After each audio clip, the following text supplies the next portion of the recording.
Biology RRB group D के लिए बच्चों के लिए सेल कोशिका के बारे में जो 15 क्वेश्चनों को अध्ययन कराएंगे। जो पहला जो प्रश्न है कि कोशिका की खोज कब हुई थी, किसने की थी, कौन से वैज्ञानिक थे। तो कोशिका की खोज 1665 ईस्वी में। मृत कोशिका की खोज जो किए थे रॉबर्ट हुक ने की थी। जो मृत कोशिका की खोज की थी कब की थी, 1665 ईस्वी में की थी। याद कर लेना। जो सजीव कोशिका की जो खोज की थी 1674 ईस्वी में ल्यूवेनहॉक ने की थी। कोशिका का अध्ययन क्या कहलाता है, तो कोशिका का अध्ययन साइटोलॉजी कहलाता है।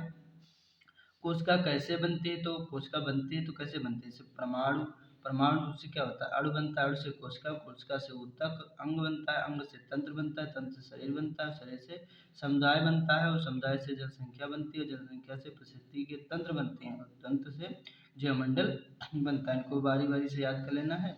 इसी तरह अगला प्रश्न है, निम्न में से किसको कोशिका का शक्ति गृह का भी कहा जाता है। जो कोशिका का शक्ति गृह मतलब पावर हाउस कहा जाता है, तो किसे कहा जाता है, तो माइटोकॉन्ड्रिया को कहा जाता है। अगला प्रश्न है, कोशिका की आत्मघाती थैली किसे कहा जाता है, तो कोशिका की जो आत्मघाती थैली होती है उसे लाइसोसोम को कहा जाता है। वेरी वेरी मोस्ट इंपॉर्टेंट है, जो पूछा जाता है, प्रश्न आते हैं।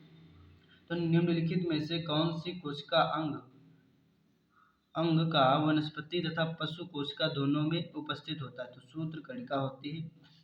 अगला प्रश्न है, निम्नलिखित में से किसमें कोशिका भित्ति नहीं होती है, तो किसमें जो होती है कोशिका भित्ति नहीं होती, तो माइकोप्लाज्मा में कोशिका भित्ति नहीं होती।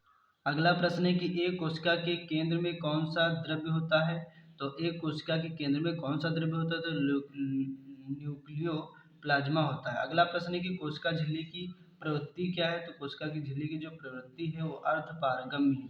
अगला जो प्रश्न है, निम्नलिखित में से किसके मध्य सिनेप्स का अंतराल स्थित होता है। सिनेप्स का अंतराल होता है, सिनेप्स का मतलब होता है डिस्टेंस, जो दूरी होती है। जैसे तंत्रिका तंत्र में सिनेप्स था, उसमें भी क्या था, बीच में क्या होता है, अंतराल स्थित होता है। तो दो तंत्रिका कोशिकाओं के मध्य होता है। इसी तरीके से अगला जो प्रश्न है कि एक कोशिका जीव कैसे प्रजनन करते हैं, तो कोशिका विभाजन के द्वारा क्या करते हैं, प्रजनन करते हैं। कोशिकाएं क्या हो जाती है, अपने अपने में क्या हो जाती हैं, एक कोशिका अपने में ही टूट करके अनेक कोशिका में क्या हो जाती है, विभाजित। दो या दो से अधिक कोशिकाओं में हो जाता है विभाजित। जैसे मान लेता हूँ, ये मान लेता हूँ क्या है, कोशिका है, ठीक। अब ये कोशिका अपने में से ही टूट करके क्या हो जाएगी, अपने में से टूट करके दो भागों में विभाजित हो जाएगी। इसी तरीके से यही दो कोशिकाएं अपने अपने में से टूट करके और दो भागों में विभाजित हो जाएंगी। तो वही कह रहा था कि ये कोशिकीय जीव कैसे प्रजनन करता है, तो कोशिका विभाजन के द्वारा प्रजनन करता है।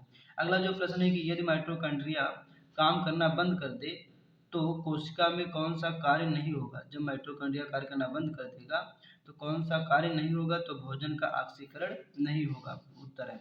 अगला जो प्रश्न है, पादप कोशिका भित्ति मुख्यतः किससे बनी होती है। जो पादप कोशिका भित्ति जो होती है सेलुलोज की बनी होती है। अगला है प्रश्न, कौन सा कोशिकांग प्रोटीन संश्लेषण में प्रमुख भूमिका निभाता है। कौन सा प्रोटीन है वो कोशिकांग प्रोटीन संश्लेषण में प्रमुख भूमिका निभाता है, तो रेटिकुलम एवं राइबोसोम है। कौन सा, या तो रेटिकुलम बोल लीजिए या तो राइबोसोम कह लीजिए। इसी तरीके से जो अगला प्रश्न है, निम्नलिखित में से कौन सी कोशिकांग केवल पादप कोशिका में स्थित होता है, जो है कोशिका भित्ति। अगला प्रश्न है, न्यूक्लियस के बाहर डीएनए कहाँ मिलता है, तो माइटोकॉन्ड्रिया में मिलता है। तो ये जो 15 क्वेश्चन का टारगेट जो समापन हुआ,